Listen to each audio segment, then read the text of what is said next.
नमस्कार। हम पढ़ रहे हैं हिंदी भाषा की व्याकरण। हिंदी भाषा की व्याकरण में अब तक हम हिंदी भाषा की सामान्य जानकारी पढ़ चुके हैं। बाद में हमने पढ़ा रूप परिवर्तन के आधार पर शब्द दो प्रकार के होते हैं, विकारी शब्द और अविकारी शब्द। अविकारी शब्दों के बारे में हम बात कर चुके हैं थोड़ी चर्चा, लेकिन विकारी शब्द हमने क्रमबद्ध पढ़ रहे हैं। विकारी शब्दों में पहला हम संख्या पढ़ चुके हैं, दूसरा सर्वनाम, तीसरा विशेषण। अब चौथा पार्ट हम पढ़ते हैं क्रिया का। अब क्रिया क्या है कि थोड़ा बड़ा टॉपिक है, इसलिए हम इसे 3 पार्टों में पढ़ेंगे।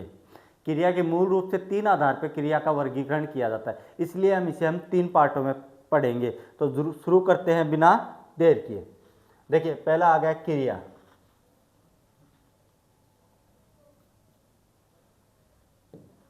क्रिया ठीक है।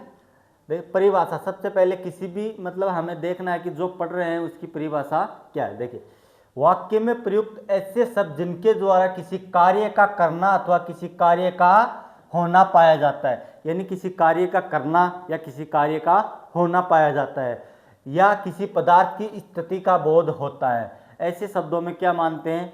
क्रिया शब्द मानते हैं। जैसे मान लो सुरेश पतंग उड़ा रहा है, तो यहाँ क्या हो रहा है? कार्य का करना। सुरेश क्या कर रहा है? कार्य कर रहा है। उसने कार खरीदी, क्या किया? कार खरीदी। किसने? उसने।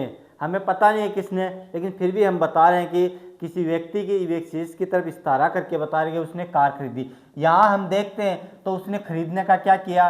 कार्य। गाय भूखी है या थी, कार्य का होना, यानी किसी को भूख लगना एक स्वाभाविक प्रक्रिया है जो निश्चित, मान लो हमने कोई खाना खाया है, वो पच गया हमारे शरीर में पूरी तरह, वो विलीन हो गया, उसके बाद ही भूख लगने का कार्य होता है। इसलिए भूख लगना कार्य अपने आप होता है, उसे कोई करता नहीं है। क्या आपको या मुझे कोई भूख लगा सकता है? नहीं लगा सकता। वो क्या है? अपने आप। पृथ्वी गोल है, तो क्या पृथ्वी गोल है? पृथ्वी का क्या है? हमें पृथ्वी की स्थिति पता है। हमें यहाँ लिखा था स्थिति का बोध होता है, और यहाँ क्या लिखा था? किसी कार्य का होना। यानी हमें पृथ्वी गोल है, हमें क्या पता चल रहा है कि पृथ्वी की आकृति या उसकी विशेषता पता चल रही है। पत्थर चपटा है, पदार्थ की स्थिति है। बच्चे शैतान है, थे, कार्य का होना। कार्य का होना जैसे ऐसे कार्य जो स्वाभाविक होते हैं, या किसी मतलब हमारी किसी क्या बोलते हैं उसे हम, जैसे मान लो मेरी कोई विशेषता है, वो अपने आप होगी क्योंकि वो मुझे आदत गिरी हुई है उस चीज़ की। माँ फकैर इन तो आदमी खोल दो, इन तो आदत पड़ रही है गरबा की, तो वो क्यों है कि बिना आदत हो जा। वह आदत ही क्या है? लगातार होती है। किसी कोई बच्चा शैतान होता है, कोई ज़्यादा हंसने वाला होता है, कोई खेलने वाला होता है। क्रिया के मूल रूप से को क्या कहते हैं? धातु कहते हैं। क्रिया के मूल रूप को क्या कहते हैं? धातु। और धातु मूल रूप से संस्कृत भाषा से हिंदी में आई है। अतः क्रिया की रचना जिस मूल शब्द से होती है उसे क्या कहते हैं? धातु कहते हैं। इस बात को याद रखना, थोड़ा ध्यान में रखना। क्रिया का साधारण रूप, क्रिया के साथ ना प्रत्यय जोड़ दिया जाता है तो उससे बनने वाली क्रिया क्या होती है? साधारण क्रिया मानी जाती है। यानी कोई भी क्रिया उसके साथ अगर ना प्रत्यय जोड़ दे तो बनने वाली क्रिया साधारण क्रिया मान जाती है। जैसे दौड़ में क्या जोड़ दे? ना, दौड़ना। पढ़ना, पढ़ में क्या जोड़ दिया? ना। लिख में ना जोड़ दिया? लिखना। जा में ना जोड़ दिया? जाना। आ में ना जोड़ दिया? आना। ये सभी एक ध्यान रखना, जिस क्रिया शब्द के अंत में ना का प्रयोग हो रहा है उन्हें ज्यादातर ना वाले क्रिया शब्दों को क्रिया का साधारण रूप ही माना जाता है। क्रिया के साधारण रूप का प्रयोग आज्ञार्थक वाक्य के अंत में होने पर ही क्रियापद माना जाता है। इस बात को ध्यान में रखना। आज्ञार्थक वाक्य के अलावा अन्य किसी प्रकार के वाक्यों में लिखा हुआ साधारण रूप संज्ञा क्रियापद क्रियार्थक संज्ञा भाववाचक संज्ञा मानी जाती है।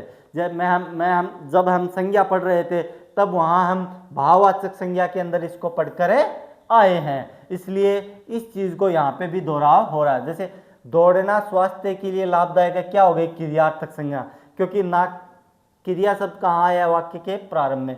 आज से तुम दौड़ना, रोजाना दौड़ना, यानी मैं आपको उपदेश दे रहा हूँ या आज्ञा दे रहा हूँ या आपसे कह रहा हूँ।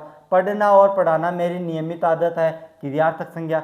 तुम घर जाकर पढ़ना और बच्चों को भी पढ़ाना, ये बात बिल्कुल आज्ञार्थक है। यानी मैं कह रहा हूँ आप लोगों से, आप यहाँ भी पढ़ना और घर जाकर अपने छोटे भाई बहनों को भी पढ़ाना। अब कहते हैं क्रिया का वर्गीकरण। मैंने बताया था क्लास जब प्रारंभ में की थी कि हम क्रिया टॉपिक को 3 पार्टों में पढ़ेंगे। तो क्रिया का वर्गीकरण 3 आधार पर किया जाता है। पहला क्रम के आधार पर या रचना के आधार पर, दूसरा काल के आधार पर, तीसरा प्रयोग या व्युत्पत्ति के आधार पर। यानी क्रिया का वर्गीकरण इन 3 आधारों पर किया जाता है। क्रम के आधार पर, यानी सबसे पहले हम देखते हैं क्रम के आधार पर। क्रिया के भेद कितने होते हैं? देखिए पहली लाइन क्या, कर्म के आधार पर या रचना के आधार पर, इसलिए आपको समझना है पहला क्या है, कर्म के आधार। कर्म के आधार पर 2 भेद होते हैं। इस चार्ट को, ये फ्लो चार्ट पहले इस तरह बनाने का इरादा था, लेकिन बाद में इसे कैंसिल कर दिया, इसलिए आपको इस फ्लो चार्ट को यहाँ पे काट दिया गया है। इस चीज़ पे ध्यान में देना। कर्म या रचना के आधार पर 2 उपभेद माने जाते हैं। एक होती है एककर्मक और दूसरी होती है सकर्मक। फिर एककर्मक के भी 2 कर देते हैं, पूर्ण अपूर्ण एककर्मक और पूर्ण एककर्मक। सकर्मक के भी 2 है, अपूर्ण सकर्मक और पूर्ण सकर्मक। फिर पूर्ण सकर्मक के 2 होते हैं, एक कर्मक और द्विकर्मक। इस चार्ट को आप अच्छे से देख लेना और इस चार्ट को आपको इस तरफ बनाना है। जैसे यहाँ पे लिख देना है एककर्मक है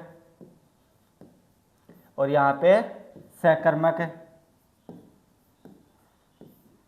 आपको इसके 2 पार्ट कर देने हैं, फिर आपको इसके 2 पार्ट कर देने हैं, फिर इसके भी 2 पार्ट कर दें। इस तरह आपको यह चार्ट बनाना है। यह काम मैं आप लोगों के लिए छोड़ रहा हूँ। अकर्मक क्रिया, जब किसी वाक्य में कर्म का प्रयोग किए बिना ही वाक्य का पूर्ण भाव स्पष्ट हो जाता है, तब वहां प्रयुक्त क्रिया अकर्मक क्रिया मानी जाती है। इस बात को ध्यान में रखना। अपूर्ण, मैंने 2 उपभेद पहले पढ़ चुके हैं पिछले वाले पे, जब मैंने जस्ट आपसे 1 मिनट पहले ही बताया था कि अपूर्ण अकर्मक, पूर्ण अकर्मक हो गया।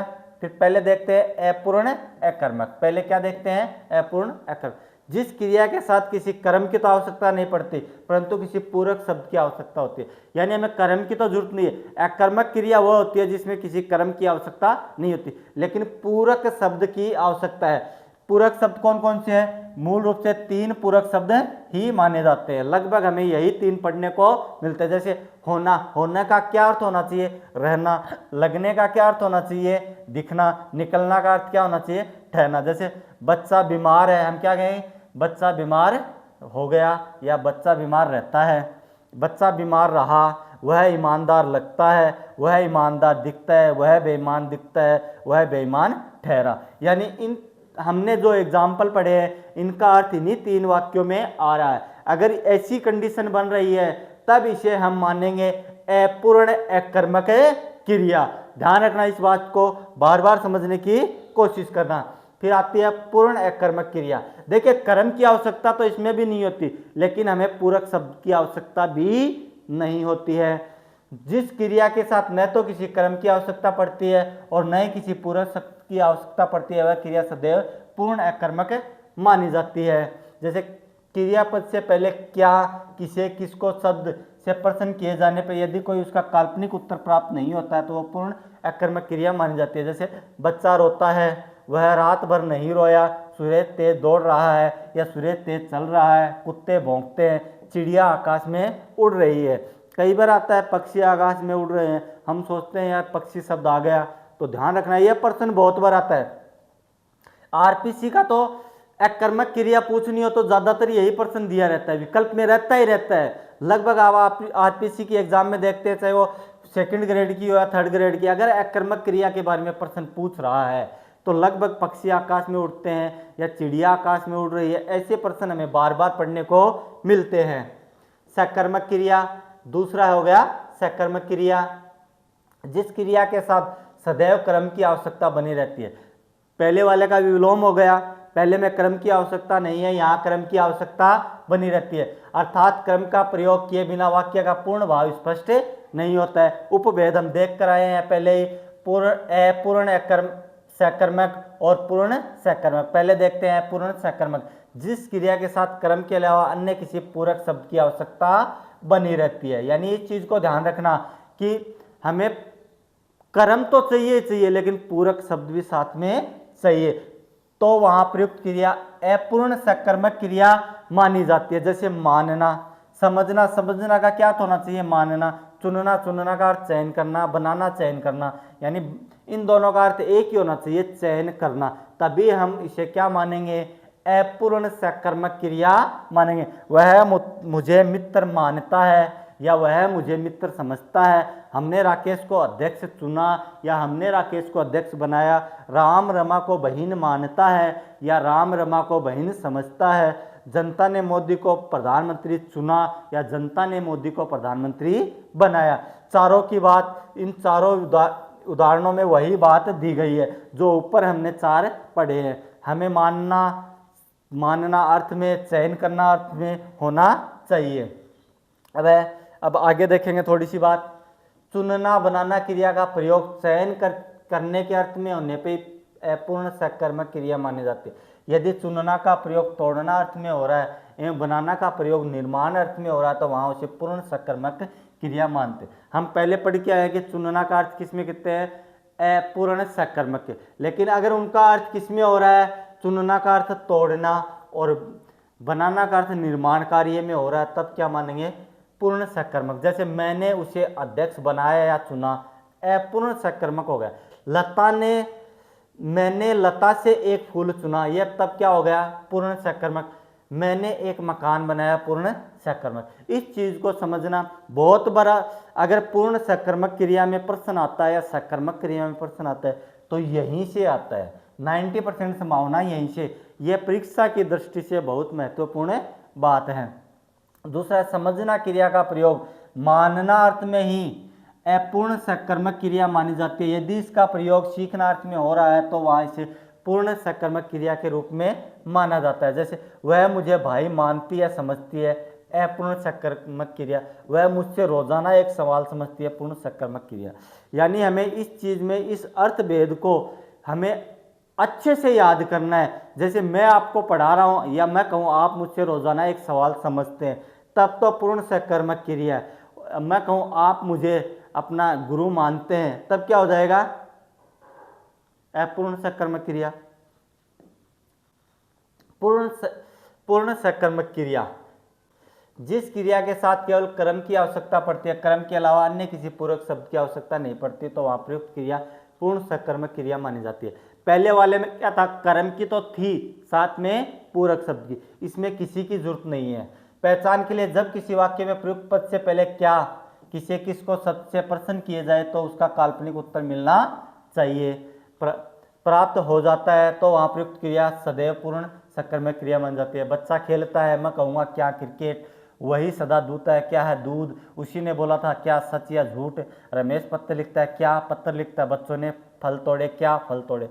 यदि किसी वाक्य में प्रयुक्त क्रिया स्वतः घटित हो रही है तो वहां सदैव अकर्मक क्रिया है। यानी कोई क्रिया सदैव अपने आप हो रही है, यानी उसे कोई कर नहीं रहा है, तब क्या है, अकर्मक। जैसे पत्ते पेड़ से गिरते हैं, बूंद बूंद से घड़ा भरता है, रस्सी ऐंठती है, बाजार में सभी का जी ललचाता है, उसका सिर खुजला रहा है। थोड़ी देर पहले मेरा भी खुजला रहा था, ठीक है। तो इस चीज को ध्यान रखना।